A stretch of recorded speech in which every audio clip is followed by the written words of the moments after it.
In this unit, we're talking about education and its environment. And here, I want you to think about institutionalism. This is a concept you probably learned about in an Introduction to Sociology course.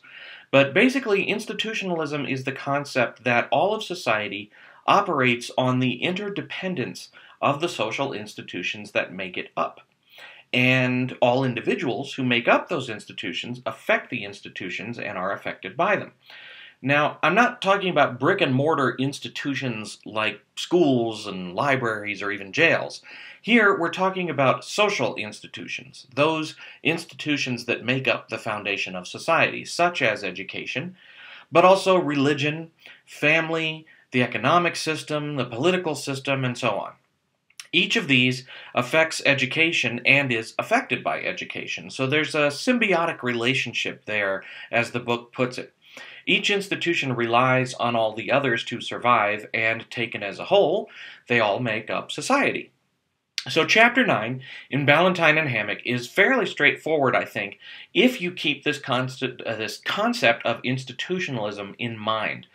The chapter covers how different social institutions affect education. For example, the chapter looks at the relationship between religion and education along issues like school prayer or the teaching of creationism in science classes.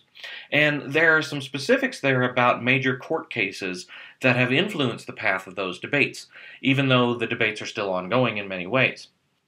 This chapter also looks at the relationship between the economic and political systems in education. For example, there is a discussion about school funding, how schools are funded differently by local property taxes, bonds, and levies, as well as state funding and federal funding. Politics plays an important role here because different political groups place more or less emphasis on local control versus national control, depending on the perspectives of those political players.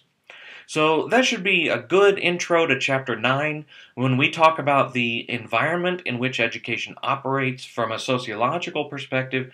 We're talking about the interdependence between education and other social institutions. Thanks to everybody for your hard work so far. We're heading into the home stretch here, and I'll see you online.